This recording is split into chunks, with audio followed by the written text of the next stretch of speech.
Yeah, that would be nice. We pulled one last year. We pulled a Tatis Gold Nugget last year. You never know. You never know.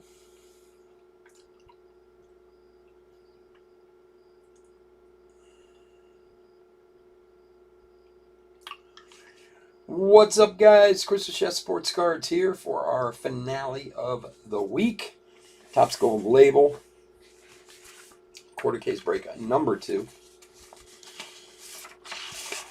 We are starting at 11 o'clock. It is 10:56, so just hang out for a few and we'll get rolling. Thanks for joining the break. Thanks, man. Yeah, the 101 last night. I tell you what, they're really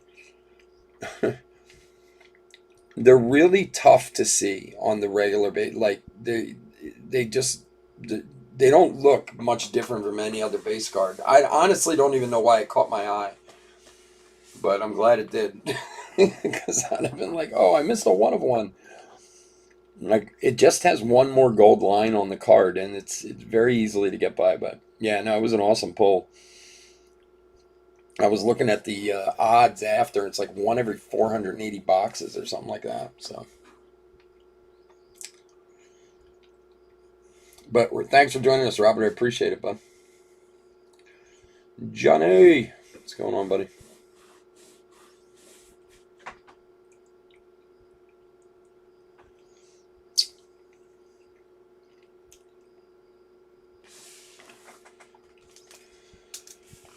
Oh, you got it.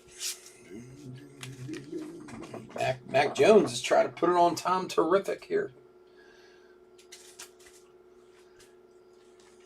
They were just showing a stat that in Tom Brady's career, he's 20-5 against rookie quarterbacks. And the last time he lost to a rookie quarterback was Geno Smith in 2013. There's a name blast from the past. Geno Smith didn't make it very long in this league, that's for sure. I remember my son liked him. He loved Geno Smith when he was coming up. And it's so funny, too, because my son has a bunch of autos in his room of different guys, and he has this, I'm sure you've all seen it. It's like a frame. I bought it for him years ago. It's like a frame where you slide cards into. You buy them at like Michael's or whatever. And he still has one in his room, and there's still like a Geno Smith Contenders auto in there. Yeah, I saw that, John. I was surprised.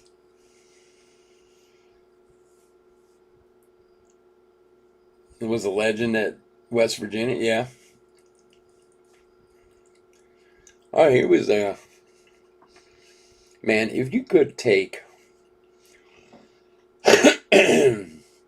all the quote unquote, first round top quarterbacks, that didn't make it, it's a large pile of guys, you know. The thing is, they're gone so fast, they get very little chance or opportunity. Then they end up a backup somewhere for a couple of years. Nobody ever hears from them, and on the rare occasion, something goes right for them. Look at Teddy Bridgewater. I mean, Who'd have thought Teddy Bridgewater would be in the position he's in right now, you know? And he was, when Teddy came out, man, he was huge. Like, he was, such a big deal. But, um, yeah, I mean, again, it's just opportunity. I guess getting the right opportunity at the right time. Yeah, no, he's a little bit. I've seen. I mean, I have it on here, and I've been kind of glancing at it every once in a while. But I was watching it when I was setting up for this break for the last like 10 minutes. Mac Jones looks like he's doing really good, and they were pointing out the fact that New England's offense looks no different than when Brady ran it. Like it's the same exact plays. It's just putting a new guy in there to do it.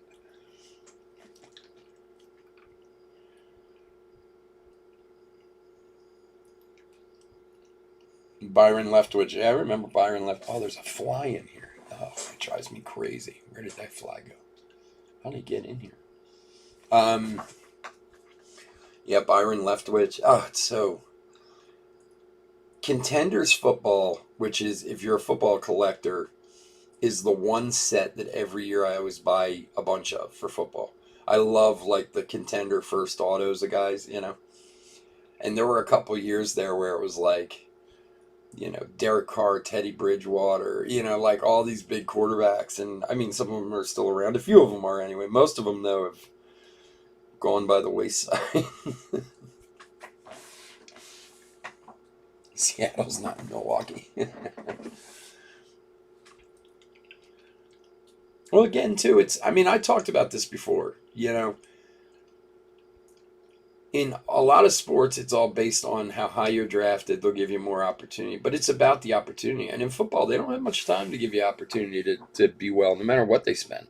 In baseball, you get picked first overall. They'll do everything to get you to Major League Baseball because they have the minor league, teams to work it out in. But in football, it's like, all right, you're a first round quarterback. We'll give you 5 or 6 games. If you're terrible, you're going to sit on the bench and you'll probably never get a chance again. That the Dodgers are cheating when they're at home. How are they cheating, John? I got to hear. I'm interested in hearing this. All right, what is going on, everybody? It's our finale for the week. Thank you all so much for joining the break. I do appreciate it. Welcome. If you're new to the channel, especially welcome. A little bit about us. We've been around for over 3 years now. We break mostly baseball with a little bit of everything else mixed in. We ship all cards from every break. We're very generous with the top loading, and we ship as quickly as we possibly can.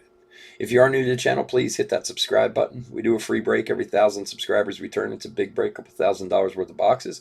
You want a chance to get into it? All you got to do is subscribe to the channel. Your name will go in the random. And we do have one coming up this month, so any names that still get in there will go in the next random. All right, let's go over the teams. You look at their run difference between home and away. It's ridiculous. Oh, really? Huh. So again, how would they be cheating? This is my question. All right, D-backs, Rich L. Braves, Thomas H. Orioles, Kurt D. Red Sox, Robert M. Cubs, Michael M. White Sox, Matt T. Reds, Kevin C. Indians and Rockies, Ross B. Tigers, Thomas H. Royals, Kevin C. Astros, Thomas H. Angels, John N. Dodgers, Jim S.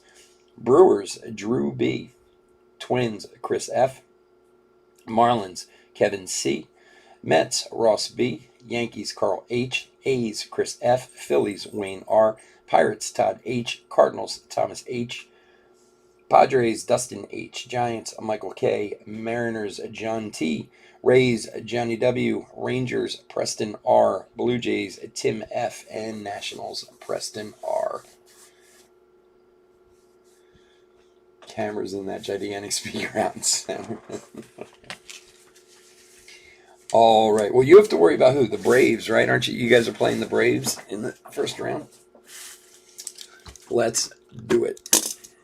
All right, so we're going to have more gold label next week, too. We'll be doing half case breaks. As I was kind of explaining last night, these quarter case breaks were a bit of a mistake. So we'll be doing some half casers next week. Also with Optic next week, and Sterling next week, and Bowman Light, Bowman Chrome Light, and Topps Chrome, and well, all kinds of lovable stuff. So if you'd like to join us, we would love to have you. All right, let's do this. Good luck, everybody. Let's find a chunky gold nugget tonight. Go with that 101 we found last night. All right, Bueller, Ripken, Betts, and Ian Anderson rookie.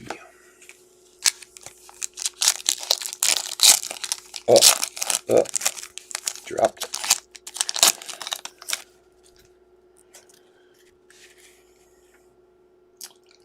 Pete Alonso, Bregman. There's a Kirilloff Black Class 1 rookie. Nice one there. Darvish, and a Mountcastle rookie.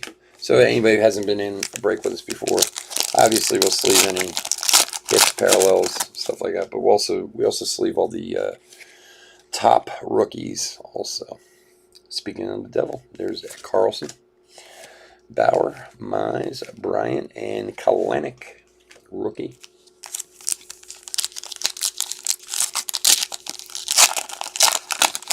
Speaking of which, I screwed up a pro debut last week and gave a Jared Kalanick Chrome to the wrong person. Taylor Trammell, that is a Black Class 1 rookie. Nolan Ryan, Aaron, and Nolan Ryan again. So whoever got it, enjoy it. I bought another one for the person, but I don't know where I did. I gave it to the wrong team, I guess. It doesn't happen. It hasn't happened in a long time, but it went to somebody because I know it's not here. Update as of now is October 13th is what I've heard, but I think it's the 13th, I think. But that could always change. You know how it is. Mountcastle rookie.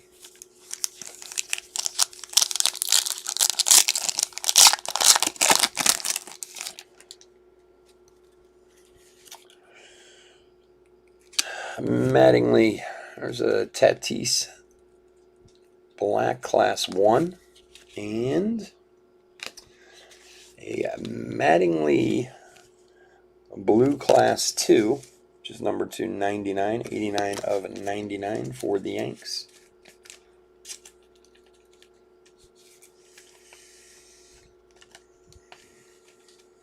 Well, it's possible it could have gone to the Mets or somewhere. I don't know. Somebody ended up with it, but it was my fault, so not a big deal. It was funny, though, because the guy contacted me. He goes, I normally would not say a word, Kalanick, but he was like, it's literally the card I was looking for. I was like, it's fine, man. I was like, I can only remember one other time that happened, where the wrong card went to somebody, so you just buy him a new one and get it out to him, so no big deal. Just somebody else will get to enjoy it. All right, Joey Bart rookie, and on the back we have a Casey Mize rookie, and our first auto for the Phillies. There he is, Wayne, your guy. Rafael Marchand rookie auto. I know somebody's gonna be happy. Fire Indy or Jazz? I will try, my friend. I will try. I hope so. I want to. That's for sure. Hold on. Somehow my thick sleeves got all mixed up. There we go.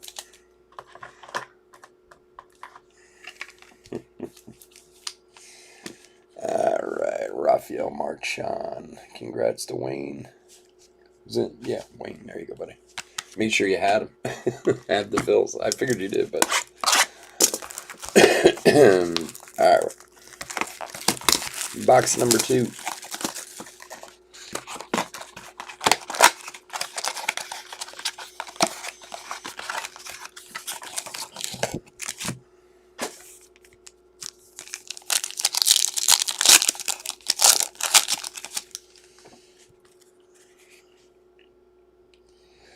Alonso, Bregman, Acuna Black Class 1, Henderson, and Otani.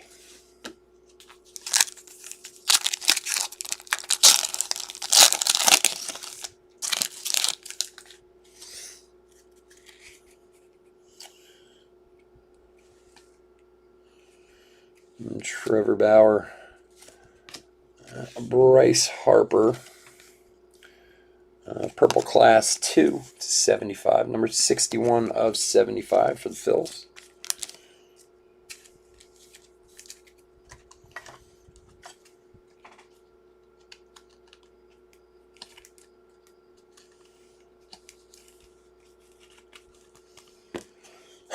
For Wayne, there you go, buddy.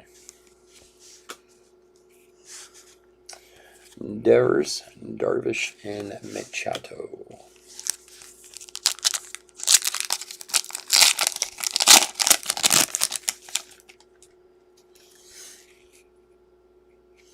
Carlson, rookie. Javi, black class 2. And Acuna, black class 1. Bryant and Harper. They've made it's like every year they make Gold Label now, the classes get smaller, like the little printing in the back. I mean, they don't make it's not a huge thing except for in the numbering, but Johnson, Hank Aaron, Mookie Betts, and Ian Anderson, rookie.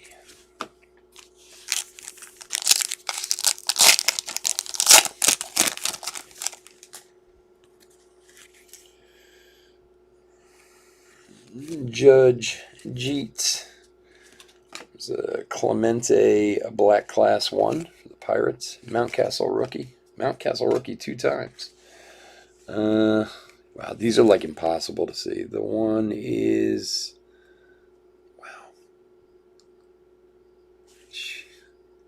Well, one's each class. I can't tell. I think it's a 2 and a 3, I believe, on the Mountcastles.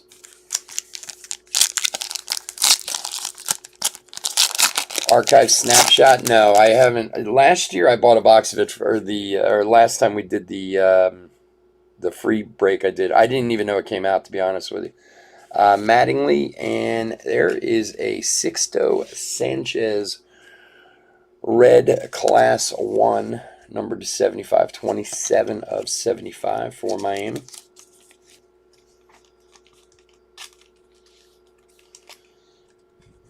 Yeah, they were cool. The one we did last year was cool too. I have a box of Finest Flashbacks sitting here. I put it in a mixer for next week with the Bowman Chrome Light and the Topps Chrome Light box. So, but yeah, I didn't even get that.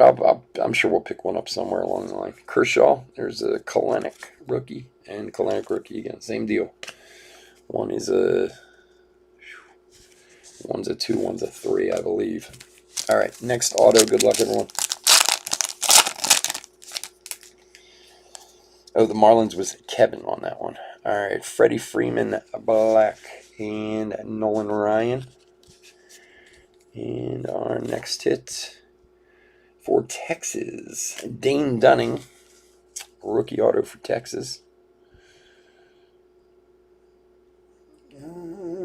For Preston. There you go, buddy.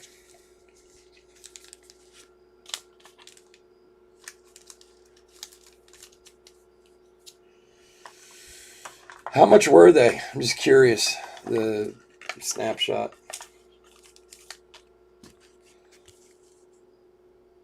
Dane Dunning for Texas.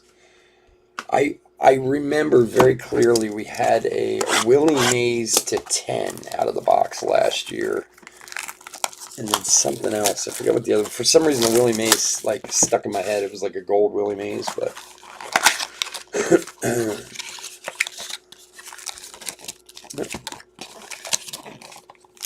All right, box number 3. Good luck, everybody.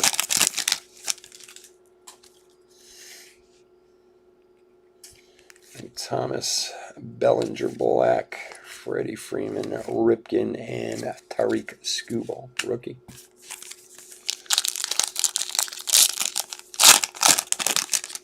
$25, yeah. I know they weren't. From the distributor last year, they weren't that much. They were like $50 or something like that. Scherzer, and for the White Sox, Andrew Vaughn, red class 1, numbered 56 of 75 for the White Sox. For Matt. Here, buddy.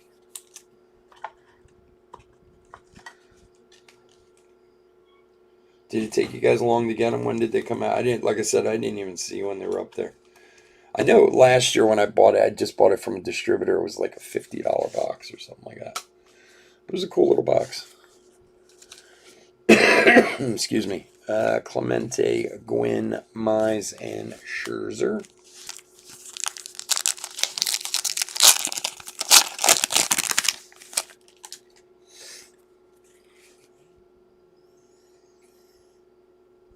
Willie Mays, Nate Pearson rookie.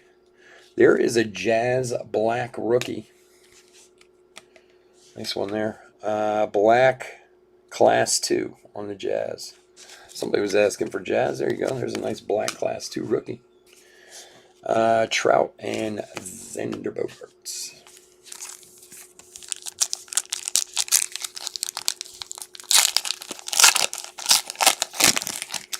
Yeah, no, they were. It was a cool little product. I mean, certainly for the price, you can't beat it. Ke'Bryan Hayes rookie. Arozarena, numbered 49 of 99 for Tampa. Johnny W.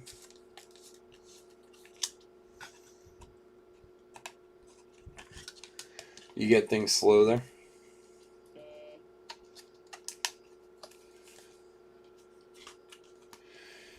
Yeah, I don't know. I told you, my flashbacks took forever to come in.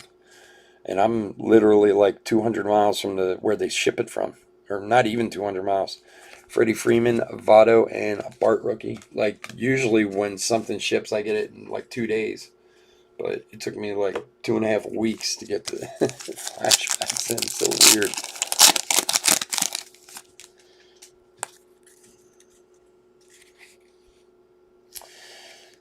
Cronenworth rookie. Dahlbeck black rookie. Trevor Bauer, Stanton, and Springer.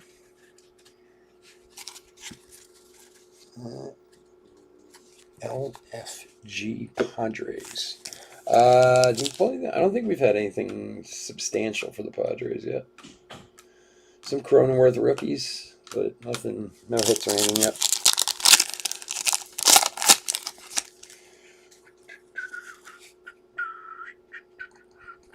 Arenado, Bichette, Tony Gwynn, Posey, and Rendon.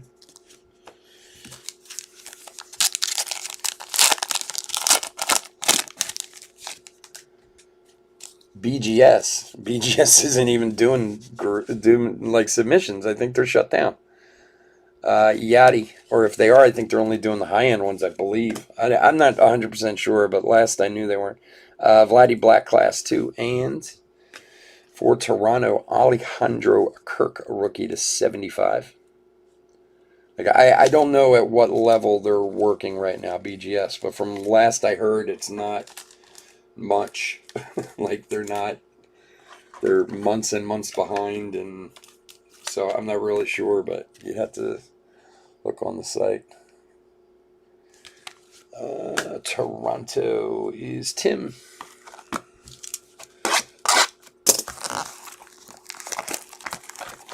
Why specifically BGS? You only like BGS? I mean, I was telling Chris the other day, if you're down with SGC and you're looking for a group, there's a group out of Tennessee called Nash Cards. I spoke with them at the card show. They seem like they know what they're doing. They submit a lot. They get good pricing.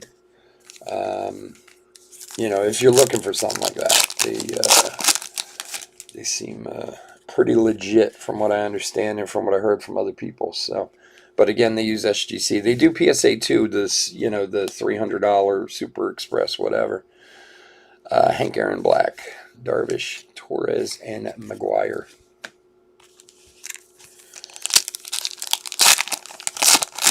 Yeah, like the $200. Yeah, but nothing like economy or anything. I mean, if you weren't looking to spend that much, then yeah, go ahead.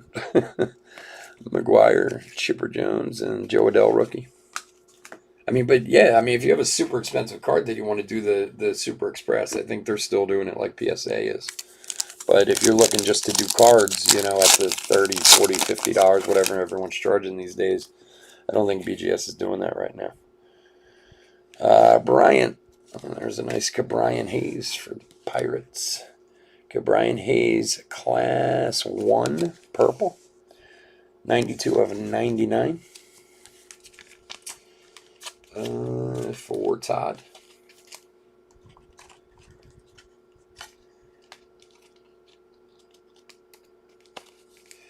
Yeah, they do. You're correct. I have a very informative video about quite the same thing. But as far as SGC goes, they used to fetch about 40% value, and they're coming up more and more. And the longer PSA is shut down, and again, just my opinion, the longer PSA is shut down, the more people are attracted to these other companies. And I think if you went out and looked at SGC for the time and the price, it might work out to your advantage. Now, if you're doing something that's like, you know, crazy high end, there's an Alec Baum rookie, Joe Adell rookie black. You know, yeah, then it might be worth the difference. But I mean, again, the last I heard, SGC cards back were getting back within under 20 days. You're paying 25, 30 a card, as opposed to when PSA goes again. There's an Alec Baum rookie black. Economy's probably going to be 50 a card with PSA. So, like, again, these are all things you have to kind of tie into it too. And there's also no telling when they're going to open these things back up, you know? So, I mean, you know, who knows? Who knows? It's all, there's a Ryan Mountcastle rookie black. Freddie Freeman and DeGrom. So, I mean, there's some different things to work into it. It depends on the level of card that you're getting done. I mean, if you're getting like rookie cards graded, you know, that are going to be like 30, 40, 50 or 50, $100 cards, the time and the difference in price may be exactly that 30% difference, you know. So you got to sometimes look at what the value of your time is. Mountcastle rookie and Jonathan India rookie. And our last hit, Alejandro Kirk again. Wow, 2 Alejandro Kirks for Tampa, or for Toronto.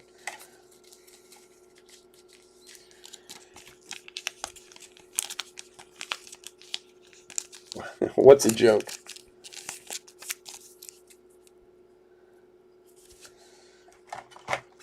Well, look, with the backlog that these guys have, I mean, PSA, you know, supposed to be 5.5 million cards backlogged.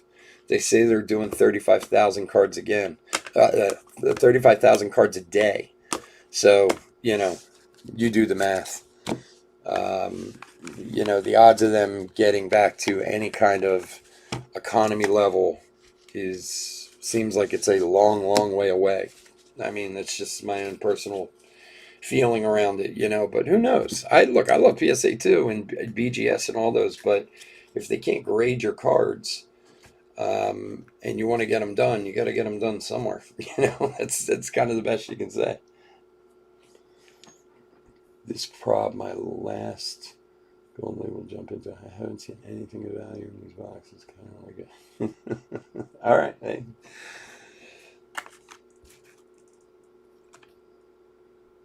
Yeah, all top rookies get sleeved and top loaded, my friend. All right, guys, let's do a hit recap. Everybody's an expert. 2021 Topps Gold Label quarter case break number 2. We got a ton of rookies. Mountcastle, India.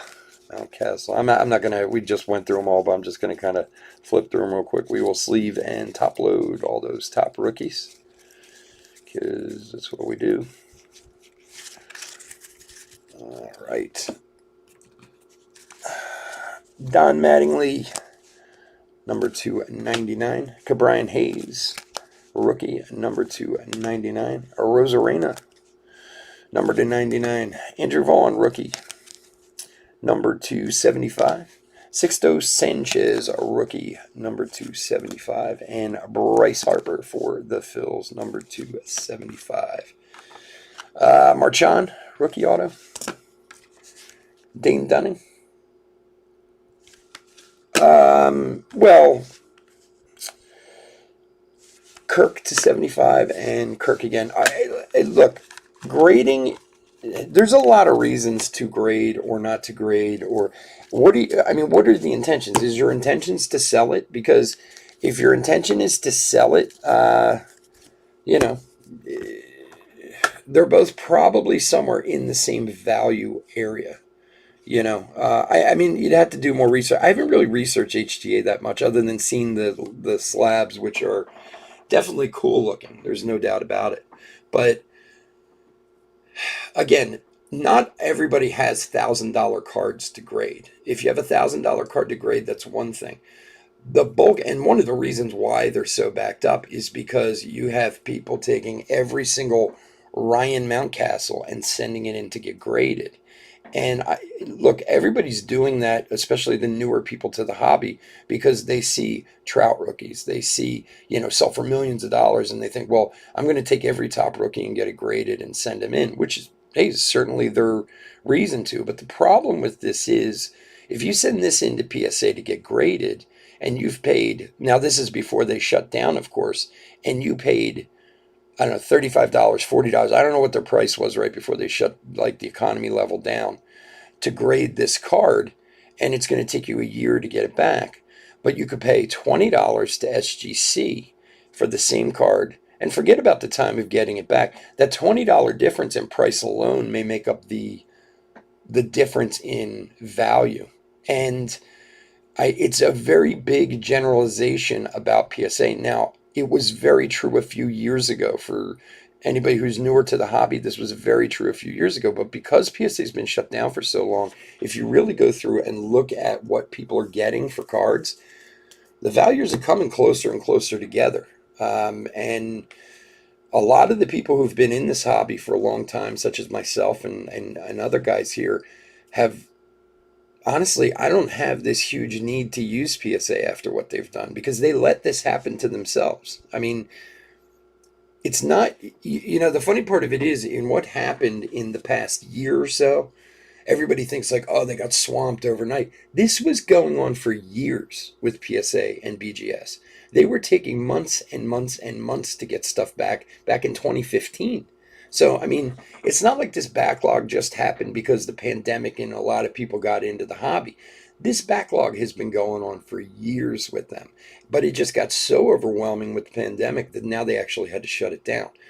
Look, if you own a restaurant and you get so busy that you have to shut down your lunch for a year and you decide to open it back up again, you're not going to be as busy when you open back up again. People are going to find other places to go. It's the same theory with grading, And yes, some people can be diehard PSA people, and that's wonderful. But who knows when that's going to happen again, And if all these people are waiting for PSA to start up again on the economy levels and lower levels, they're just going to get rammed again with millions of cards and be in the same position. So, there's a lot of people in the world who do things and don't think about what the time is worth, Yes, maybe you get 10%, 20%, 30% less on the card, but who knows what the value of said card is going to be a year from now. It may not be what you think it was. Person might get hurt. It might be, there's a lot of factors that go into it, So sometimes you can kind of think well, I can guarantee $500 in my hand this month, or I can maybe guarantee $700 in my hand a year from now. I mean, everybody's got a different opinion on that, but it's just, I don't know. As you get older, you realize the time is worth a lot of money, and sometimes it's worth it to go on the little bit lower side to get things done faster. Because take a Rosarena, for example, and I don't know who's still watching or if anybody even cares, but I'm going to go on my rant anyway. Take a Rosarena, for example. A Rosarena is a good player, and if you had his rookie card last year at this time, look at the value of what his cards were then. Okay, so let's imagine you wait to get those cards graded. Now PSA is not open to do at the level you want to do, and the cards aren't worth enough to go $300 route Super Express, right? So you wait until now. Well, those cards aren't worth half of what they were worth a year ago. Even with you grading them, they're not going to be worth it. So now you're in the hole. Whereas if you graded them last year with SGC or somebody who could get them back to you faster, and look, that's not the case with all cards. I understand that, but it's just you know, you know, it's just the way I kind of look at it. I mean, there's too many factors that go into values of players. Look at Acuna's cards. I mean, not that Acuna's cheap, but his values certainly come down since he got injured, and he's been injured all year. So I don't know. There's something to be said for getting something done when it's hot. And if you can do it within 30 days with someone like SGC, to me right now, I think that's the way to go. Because you sit on those cards for that long and something happens to the guy, he gets hurt, he gets whatever, you've now thrown all that money away waiting for a grading company. So anyway, again, just my thoughts on it. So um yeah, no, I do too. I have autos of Randy too. And look, it doesn't mean to say, in fairness to Randy Rosarena, it's his sophomore year. A ton of guys clip off in their sophomore year because they get figured out a little bit. The pitchers start to figure him out, this and that. Now, the key is whether he comes back next year strong. If he does, then everybody's going to be okay.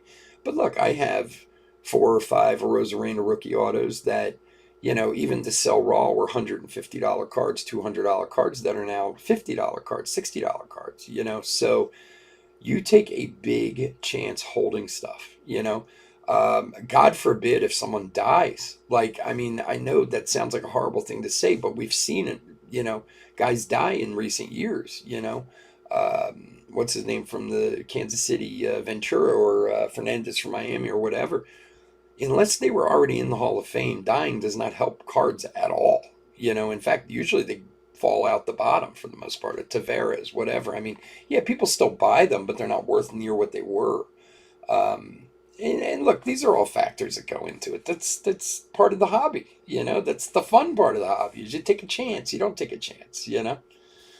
So I don't know. Yeah, Dawson, your guys are trying to do it, man. Let's see if they can drive it. Mac Jones has looked good, buddy. So anyway, that's my theory. I look, there are a ton of young guys new to the hobby who, and I said this before, and I'm very happy that there's a lot of new people in the hobby, but there's a lot of people who think they know a lot more about the hobby than they do. They just see what's right in front of their face. They don't really see, and it's funny. It's like I meet a lot of guys who you ask them like, oh, do you collect any vintage? Or, oh God, no. What do I want to do with that? They only want like ultra modern and this and that, whatever. There's a lot to know about this hobby, and a lot more than I even know. And I've been doing it for a long time and have been involved in it for, from the time I was a kid. But, you know, a lot of these cards that people own right now who have recently got into it, they're going to be selling a lot of these cards in a few years from now for not near what they thought they were going to. It's like the guy who's been collecting top sets his whole life, and then, he walks into your store and goes, oh, I got all these sets. I have all the sealed sets from the 80s. And you're like, oh, great. They're not worth anything, or very little other than a few cards. So I don't know. Everybody has their opinion, and that's fine. And it's a weird hobby. I really honestly, for those of you who are still here, I worry the people who worry me in the hobby, and especially in breaking, and this isn't to pick on anyone or anything like that, are the guys that you open the first box and they start already, oh my God, there's no this, there's no that, there's no this. Unfortunately, that's a part of breaking. And I always worry that people can't afford to do it. It's an expensive hobby.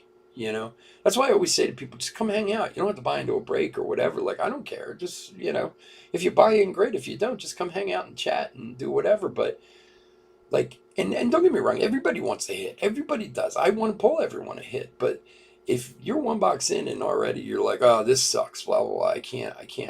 You should really consider whether or not you should be in breaking, because you're going to be disappointed way more than you're going to be happy. you know. And in that case, take the money and buy boxes for yourself. At least you'll guarantee to get something. You know what I mean? That it might not be exactly what you're looking for, but you'll definitely get your autos or get whatever. Like whenever somebody starts in real early in the break, about it always bothers me a lot. Not bothers me because I don't like it, but just bothers me because I always think like, wow, maybe it's, you know, you gotta have a certain kind of personality to be involved in this, you know, and you got to be willing to lose money as much as you can to make it. Unfortunately, a lot of people are under this impression that baseball cards are a way to make money nowadays, which they are if you know what you're doing.